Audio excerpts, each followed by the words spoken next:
Déjà, tout premièrement, je tiens à vous remercier pour vos prières, vos encouragements et tout votre soutien.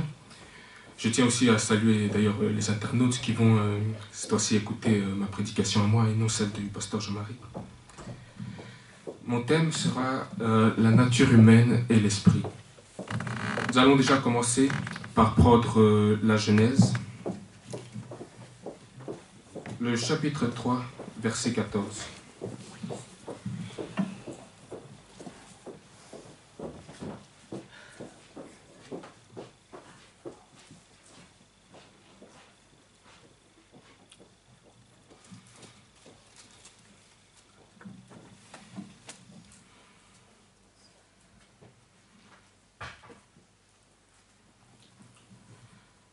L'Éternel dit au serpent, « Puisque tu as dit cela, tu seras maudit parmi tout le bétail et tous les animaux sauvages. Tu marcheras sur ton ventre et tu mangeras de la poussière tous les jours de ta vie. Je mettrai l'hostilité entre toi et la femme, entre ta descendance et sa descendance. Celle-ci t'écrasera la tête et tu lui blesseras le talon. » Il dit, oui, donc on peut s'arrêter là. Donc vous allez vite comprendre pourquoi j'ai choisi ce verset. Alors déjà, nous allons, bon, c'est la Genèse, donc nous allons reprendre, nous allons pas prendre un verset, mais nous allons dire, je vais plutôt expliquer pourquoi, qu'est-ce que l'homme. Dans le sens, nous savons tous que l'homme est un esprit, que nous sommes premièrement un esprit à l'image de Dieu. Ensuite, il y a notre âme, ensuite il y a notre corps. Dieu nous étions proches de Dieu et puis nous nous sommes éloignés par le péché. Et après, le diable a eu la permission de venir s'acharner sur nous. Mais alors, où est-ce que je veux revenir? C'est que dans un des versets de la Genèse, l'homme a été créé par... Dieu dit que l'homme est créé de la poussière, est né de la poussière. Et puis, à un autre moment, il dit que l'homme, il a revêtu l'homme d'un manteau après son péché. Et là, dans ce verset, on parle que Dieu, bon, c'est quand il a maudit le serpent pour avoir influencé l'homme. Et alors, il dit que l'homme qui mangera de la poussière tous les jours de sa vie. Mais qu'est-ce que la poussière? Qu'est-ce que la poussière pour que Dieu dise que c'est ça qu'il mangera? Alors la poussière, cette fois-ci, donc nous sommes censés savoir que ça représente la chair et que le diable se nourrit de notre chair. Le diable se nourrit de ce que nous pouvons faire de mal, de la manière de pouvoir agir, mais qui est l'avantage et de notre désobéissance par rapport à Dieu.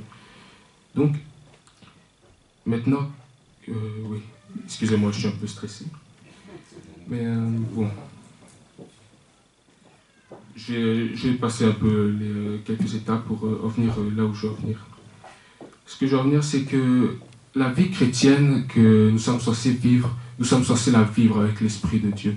Nous sommes censés appliquer la parole, mais par l'Esprit de Dieu et selon sa volonté. Et pourquoi alors, parfois, en tant que chrétiens, nous jugeons que c'est acceptable de vivre selon la chair? Pourquoi parfois nous nous permettons de ne pas appliquer la parole? Et puis quand je dis ne pas appliquer la parole, je dis vraiment de ne pas aimer Dieu pour ce qu'il est et pour ce qu'il nous appelle à être en lui. Alors nous allons prendre le chapitre 14 de Jean, au verset 16.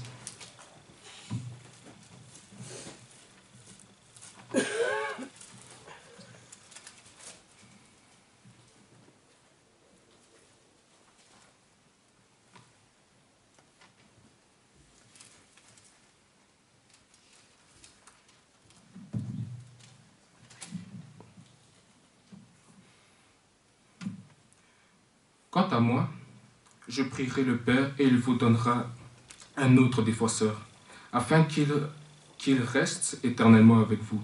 Esprit de la vérité, que le monde ne peut pas accepter parce qu'il ne le voit pas et ne le connaît pas. Mais vous, vous le connaissez, car il reste avec vous et il sera en vous. Amen. Du coup alors, déjà la question est, est-ce que l'esprit de vérité est en nous? Pour ceux qui sont baptisés, vous allez me répondre oui. Pour ceux qui ne sont pas baptisés, vous allez peut-être me répondre non. Mais la question est vraiment, est-ce qu'il vit en nous? Est-ce qu'il est réveillé en nous? Est-ce que c'est par lui que nous vivons? Est-ce que c'est par lui que nous agissons? Est-ce que c'est par lui que nous avons une assurance? Je vais vous raconter une petite histoire que j'ai vécue récemment. C'est justement à propos de l'esprit. Et ça, ce verset, je ne l'ai pas, mais en tout cas, c'est le verset qui dit que tout ce que de ne vous inquiéter de rien, mais de sans cesse faire connaître vos besoins au Père, et aussi de s'inquiéter de rien parce qu'il connaît déjà nos besoins. Alors, c'est une petite histoire. Alors, un jour, j'ai lu cette parole et ça m'a interpellé. Et je me suis dit, mais dans quel sens Jésus ou la parole nous dit de le faire? Alors, j'ai pris vraiment un exemple très simple. Par exemple, j'avais faim, j'avais envie de quelque chose de bon à manger. Et j'ai décidé de tout simplement pas m'inquiéter, mais de faire savoir à Dieu que ce que je voulais, pas que ce que je voulais juste faire savoir à Dieu que j'ai juste envie de quelque chose de bon. Et je lui fais confiance pour la suite. Alors, je ne me suis pas inquiété, j'ai continué ma journée. Et alors, durant la journée, j'ai eu la chance de manger quelque chose de bon. Et j'étais plus satisfait encore que si c'était moi-même qui avais choisi mon propre repas. Alors, je me suis dit, pourquoi nous nous acharnons tant à ne pas vouloir écouter le Seigneur quand il veut nous guider, ou tout simplement écouter le Seigneur quand il veut que nous fassions sa volonté, alors qu'il sait mieux que nous-mêmes qu'est-ce qui est bon pour nous. Donc je vais prendre maintenant le chapitre 2 Corinthiens, chapitre 3, verset 17.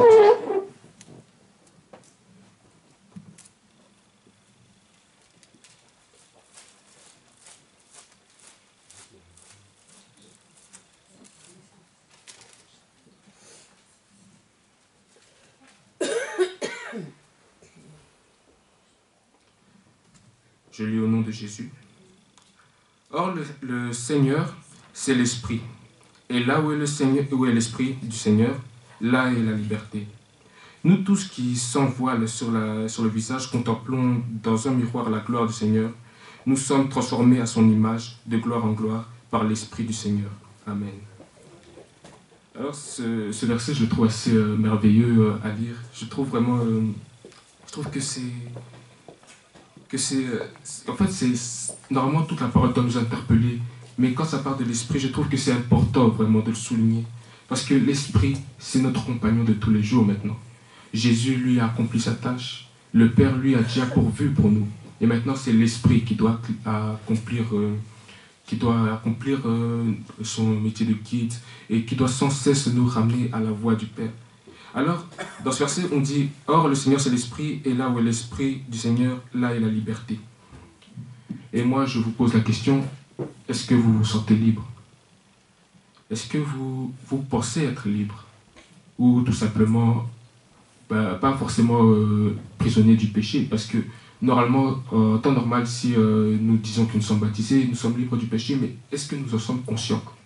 Est-ce que nous avons vraiment conscience de l'Esprit qui vit en nous? De celui qui nous a dit, qui nous a libérés, et de celui vraiment qui est au-dessus de toute chose. Donc, c'est-à-dire l'esprit du Créateur est en nous. Quand je lis ce verset, je me dis encore une fois, mais pourquoi alors nous autres chrétiens, sommes encore prisonniers? Parfois, nous ne le disons pas, nous pouvons juste parfois le constater, parfois par nos inquiétudes, par nos je ne sais pas, nos attitudes, notre manque d'amour parfois envers les uns les autres, pas forcément entre nous, mais entre les gens du dehors, les païens, ceux que nous sommes censés normalement montrer la voie, à qui on doit montrer la voie et montrer l'amour que Dieu a pour eux. Alors, si l'esprit est en nous, et que là où est l'esprit, la liberté est aussi, sommes-nous vraiment libres? Sommes-nous vraiment libres? Parce que vraiment, là, ce que je cherche à faire, c'est comme qu'on se pose la question à nous-mêmes et que nous que nous prenions quand même le temps de nous humilier et de dire, Seigneur, qu'est-ce que tu veux pour moi? Qu'est-ce que tu veux pour moi? Parce qu'à l'heure actuelle, j'ai fait mes choix. J'ai fait pas mal de choix. Et à chaque fois, ça ne m'apportait pas du bien. À chaque fois, soit je le regrettais, ou soit j'étais frustré, ou soit j'étais perdu et je me perdais de plus en plus. Mais toi, tu me dis que je suis libre. Tu me dis que là où est ton esprit, je suis libre. J'ai reçu le baptême, je crois à ta parole, je viens tous les dimanches, et pourtant j'ai l'impression de ne pas me sentir libre. Est-ce que c'est normal? Alors, si le Seigneur dit, moi je le crois, et nous sommes censés le croire, mais comment maintenant l'appliquer? Comment prendre conscience de la liberté qui nous est due, et de la liberté que le Seigneur nous a donnée par son esprit? Nous allons alors prendre Matthieu chapitre 7, verset 7.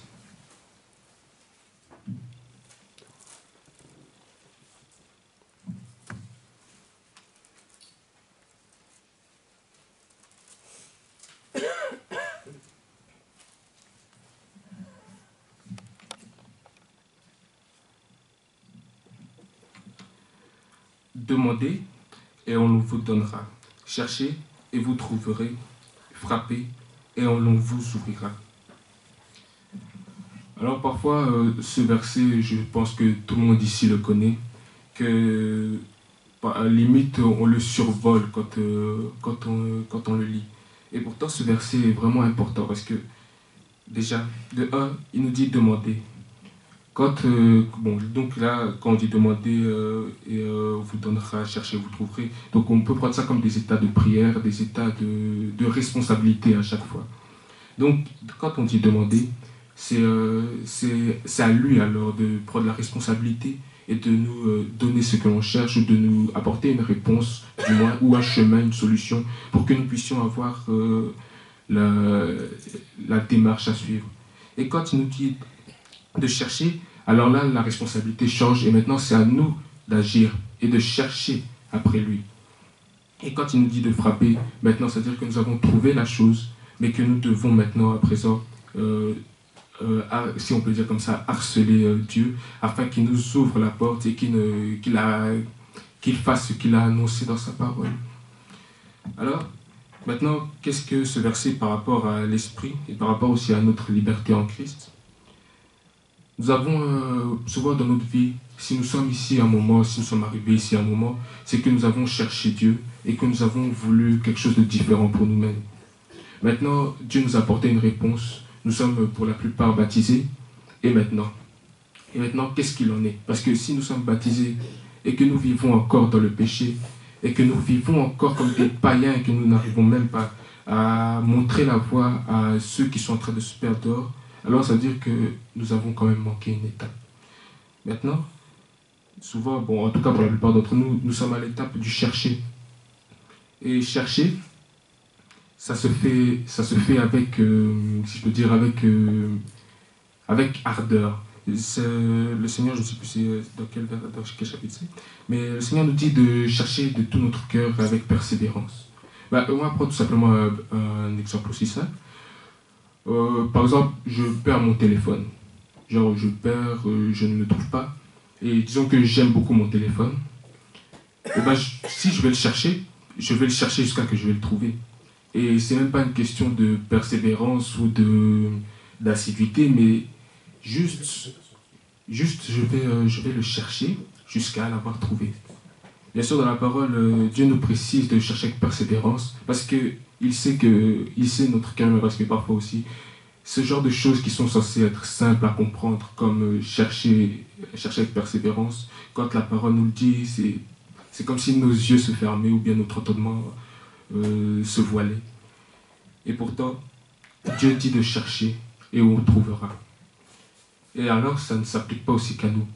C'est-à-dire que nous autres chrétiens, on doit chercher, on trouvera. Mais ça veut dire aussi que si Dieu l'a dit dans sa parole ainsi, il n'a pas dit seulement demandez vous chrétiens et vous donnera, cherchez vous autres chrétiens et vous trouverez, ou bien frappez vous autres chrétiens et on vous ouvrira. C'est-à-dire que si même un païen du dehors décidait de prendre la responsabilité de demander à Dieu de demander à Dieu, parce que Dieu l'entend, il l'écoute. Et il regarde les cœurs, il sonde les cœurs, et il sait qui le cherche sincèrement et qui ne le cherche pas sincèrement. C'est-à-dire que celui qui le cherche sincèrement va finir par le trouver, et que celui qui frappera à sa porte va finir toujours par être ouvert. Donc ça veut dire que si nous sommes là aujourd'hui, c'est que Dieu nous a appelés, Dieu nous a attirés à lui, Dieu nous a permis de le rencontrer et de connaître la vérité. Et nous-mêmes alors, après, du coup, à présent, puisqu'il nous a amenés à lui, qu'est-ce que nous avons à faire avec lui? Genre, sommes-nous seulement là pour entendre, écouter et puis retourner chez nous? Ou tout simplement, sommes-nous là pour, je ne sais pas, pour la présence? Ou bien sommes-nous là pour chercher à appliquer ce que Dieu nous dit? Sommes-nous là pour faire accroître notre amour pour l'Esprit et notre amour pour notre Dieu? Je vais vous poser une question. Là. Normalement, tout le monde est censé savoir, mais quel est le premier commandement que Jésus nous impose de... Amour. Voilà. Voilà, c'est ça que je voulais entendre. Parce que souvent, on oublie, on saute souvent ce premier commandement qui dit d'aimer Dieu de toutes ses forces. Parce que parce que c'est vrai, souvent, en tout cas quand j'ai recherché, ce premier commandement se trouve souvent dans les exodes et dans les Lévitique, les chroniques. Et puis c'est dit rapidement, c'est peut-être même, je crois, une phrase dans l'évangile, dans le Nouveau Testament. Et pourtant c'est ça le premier commandement. Et pourquoi c'est ça le premier commandement? De vous aimer, d'aimer ton Dieu plus que toute autre chose, de tout ton cœur, de toute ton âme. C'est parce que si on n'aime pas, c'est pas possible d'appliquer les autres commandements. C'est pas possible de s'aimer les uns les autres. C'est pas possible d'aimer ton ennemi, de le pardonner. C'est pas possible de chercher sa voie en permanence, et c'est impossible de finir dans sa volonté. Et pourtant, il nous dit de l'aimer plus que toute autre chose. Est-ce que nous l'aimons plus que toute autre chose? Est-ce que nous avons peut-être dans notre cœur quelque chose que nous aimons plus que lui-même? Et si c'est le cas, alors nous ne serons jamais justifiés à ses yeux, même si nous avons été baptisés, même si nous avons agi et nous avons toujours pensé bien faire. Dieu nous dit de l'aimer. Mais si dans notre cœur si dans notre cœur on ne trouve pas de l'amour pour lui, alors à quoi bon tout ce que nous faisons? À quoi bon venir ici et chercher à écouter ou même à être ici tout simplement? Parce que Dieu lui-même, à la fin de l'Apocalypse, dit que celui qui pêche dans la fin du temps, que celui qui pêche continue de pécher, que celui qui est dans la voie des justes continue dans les bonnes œuvres. Donc ça veut dire qu'à un moment, si on ne comprend pas, si on ne cherche pas, si on ne fait pas de l'évangile notre priorité, on est en train de gâcher notre vie, si je peux dire. Parce que sans vouloir faire un scandale ou quoi que ce soit, mais la vie de chrétien, c'est pénible sans l'esprit. La vie de chrétien, c'est vraiment très pénible. Et les païens, souvent, quand ils jugent la vie d'un chrétien de l'extérieur, si on n'a pas l'esprit, effectivement, ils ont raison. Et ça ne servirait à rien alors de venir chaque jour, ou même de lire sa parole si on n'aime pas Dieu. Si on n'aime pas si on ne veut pas seulement s'approcher de lui. Maintenant, je voulais parler aussi de la chair et de l'âme par rapport à l'esprit, tout ça. Du coup, maintenant, j'ai envie de dire, comment on fait pour décider de vraiment se repentir? Comment fait-on pour chercher l'esprit? Comment fait-on pour pouvoir devenir de vrais imitateurs de Jésus, devenir de vrais adorateurs comme Jésus l'était? Déjà, il faut savoir que notre âme, comme la Bible dit, dans notre âme se trouve la vie. Dans l'âme, c'est tout ce qui est le sang. Donc si je prends l'exemple de notre corps, sans l'âme, le corps est inerte.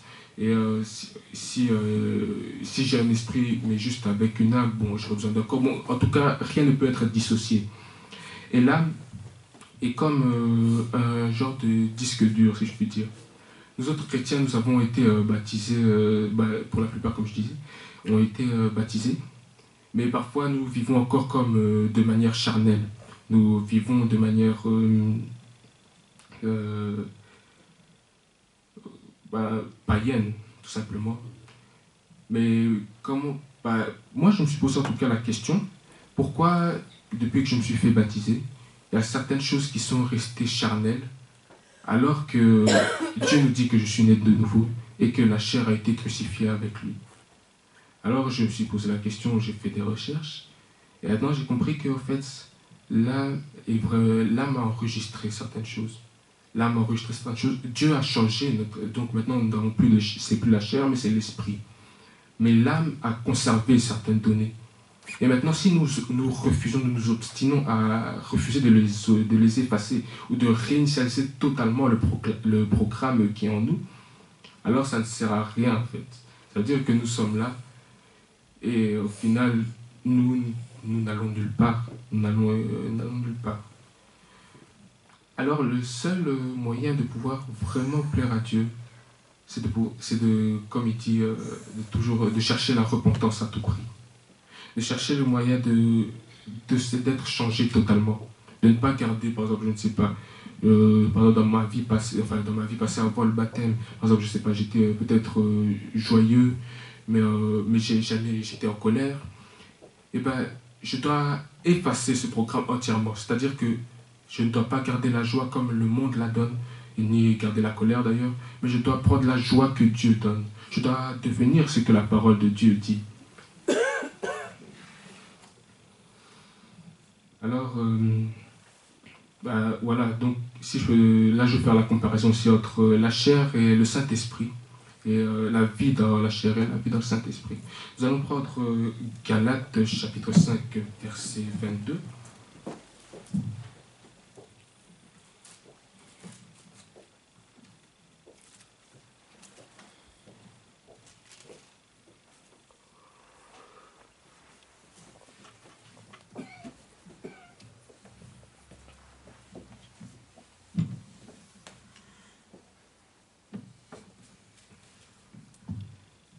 Je lis au nom de Jésus. Mais le fruit de l'esprit, c'est l'amour, la joie, la paix, la patience, la bonté, la bienveillance, la foi, la douceur, la maîtrise de soi. Contre de telles attitudes, il n'y a pas de loi. De loi. En fait, on peut même remonter au chapitre 19. Au chapitre 19, enfin au verset 19, pardon. Les œuvres de la nature humaine sont évidentes.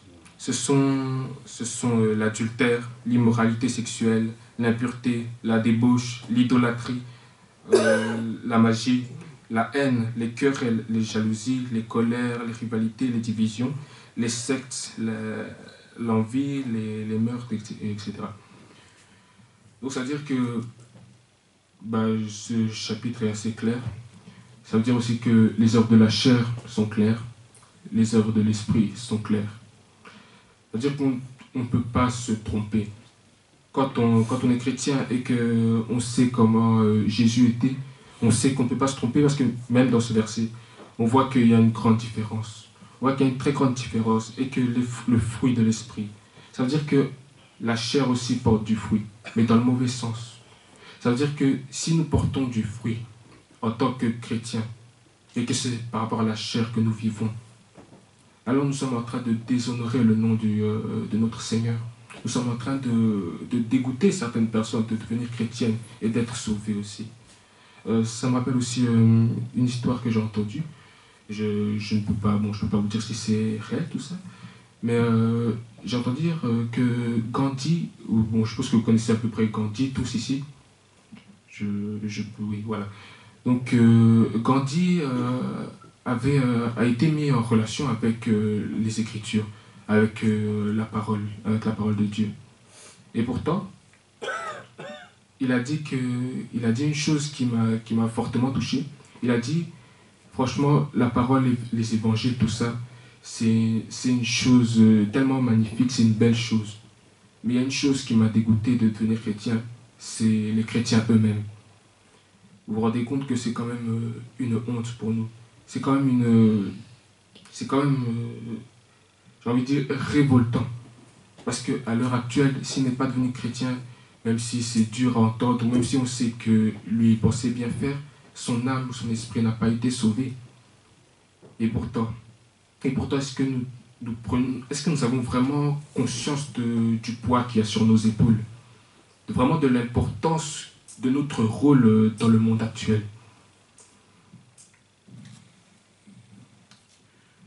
Nous allons prendre Romains chapitre 5, verset 5.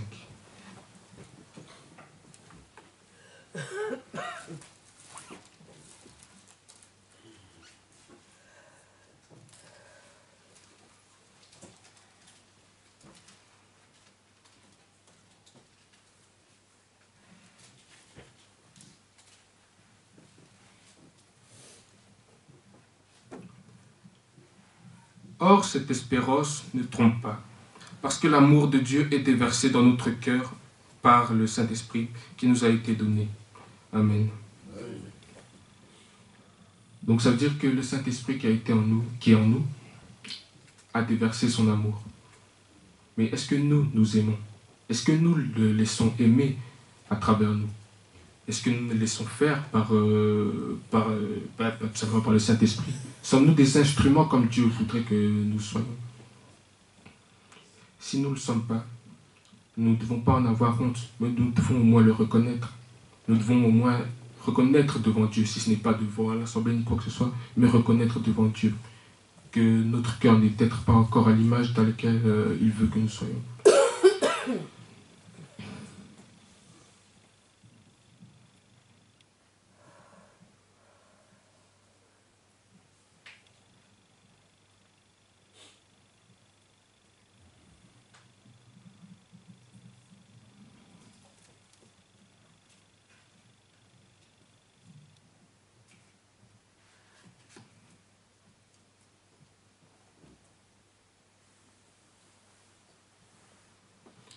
Oui, donc je disais, l'esprit qui est en nous, est-ce que nous le laissons vraiment dormir en nous? Parce que c'est... bon, après, moi, je vais dire que je ne suis encore qu'un enfant, mais de ce que je vois dans le monde, de ce que je vois à travers, pas forcément même dans le monde, mais autour de moi, je ne vais pas vous mentir que je suis vraiment frustré. Mais vraiment frustré de voir autant de personnes qui souffrent, de voir autant de personnes qui sont prêtes parfois à gâcher leur vie pour de l'argent, ou qui parfois sont prêtes à, je ne sais pas, à vivre dans une situation de stress permanente, ou je ne sais pas, mais ce qui est sûr, c'est que ça, je ne sais pas pour vous, mais c'est vraiment douloureux à voir, c'est vraiment dur à voir. Et pourtant, est-ce que nous sommes toujours là à nous questionner sur comment est-ce que nous allons nous habiller, comment nous allons manger, quel travail je vais faire, quelle chose je vais devoir, je ne sais pas, est-ce que je vais avoir une famille, tout ça, mais et Dieu dans l'histoire? Dieu, il nous a sauvés, certes, mais si nous sommes encore là, ce n'est pas pour nous-mêmes maintenant. Après ça, ce n'est plus pour nous-mêmes que nous vivons, mais c'est pour le Christ. Et si nous vivons pour le Christ, Dieu lui-même est descendu pour nous sauver. Je ne sais pas vraiment si on se rend compte de cette situation. Dieu vraiment est descendu pour nous. Lui-même s'est fait chair pour nous sauver. Et nous ne sommes peut-être pas prêts à faire un sacrifice qui nous serait qui nous serait même forcément bénéfique pour que les autres aussi soient sauvés. Mais alors ce n'est plus l'amour de Dieu qui vit en nous. Et c'est là vraiment que nous devons faire attention. Parce que si ce n'est pas l'amour de Dieu qui vit en nous, même si nous sommes baptisés, devant Dieu, qu'est-ce que nous allons dire? Nous allons dire, oui, je m'inquiétais juste pour moi, juste pour ma famille, mais ton voisin, peut-être même parfois, bon là, je pense que nous sommes comme une assemblée qui s'inquiète des uns des autres, mais parfois dans certaines églises, même son propre frère d'assemblée, on ne le parle pas, on ne le côtoie pas. Après, je ne suis pas quelqu'un pour juger, parfois moi aussi je parle vite, tout ça. Mais ce que j'essaie de dire, c'est que l'importance de prendre conscience que l'autre est aussi important que soi. De vraiment prendre conscience que même on peut souffrir, on peut avoir mal, on peut vivre des choses très désagréables, mais Dieu aime l'autre autant que moi-même. Et même si je sais que j'ai envie de vivre pour moi-même, Dieu lui-même est descendu pour vivre, pour mourir pour moi. Alors pourquoi moi je ne peux pas vivre pour lui? Pourquoi moi je ne peux pas vivre pour que l'autre puisse être béni? Pourquoi je ne peux pas vivre pour qu'une âme soit sauvée? Parce qu'une éternité, bon, moi personnellement, quand on parle d'éternité en enfer, c'est chaud. Hein. Moi, genre, je me dis que passer une éternité, déjà, là, j'ai 18 ans. J'ai passé 18 ans, je me dis, bon, ça passe un peu vite, ou peut-être même c'est un peu long dans certaines situations. Mais une éternité, donc ça veut dire qu'il n'y a plus de fin. Il n'y a plus de fin. Il y a des gens qui sont en train de se diriger tout droit vers cette éternité-là. Donc c'est assez quand même frappant de se dire que parfois on est chrétien, mais on ne vit que pour nous-mêmes.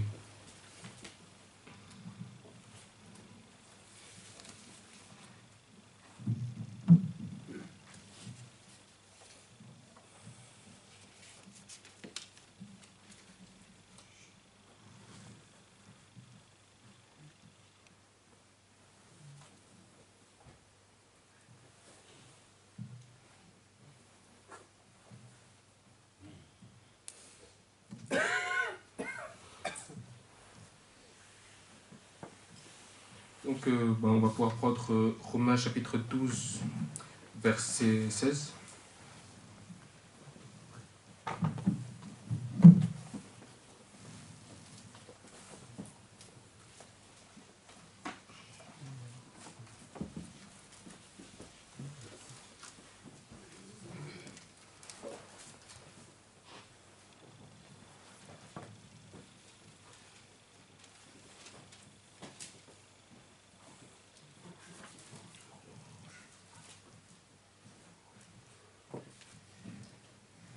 Je lis au nom de Jésus.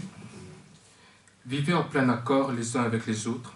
N'aspirez pas à ce qui est élevé, mais laissez-vous attirer par ce qui est humble. Ne vous prenez pas pour des sages. Ne rendez à personne le mal pour le mal. Recherchez ce qui est bien devant tous les hommes. Donc en fait, ce qui m'intéresse vraiment, c'est le verset 16. Donc vivez en paix, en accord avec les uns les autres. N'aspirez pas à ce qui est élevé, mais laissez-vous attirer par ce qui est humble. Ne vous prenez pas pour des sages. Donc ce verset est assez quand même explicite, dans le sens où on voit très bien que parfois... C'est l'heure. Voilà.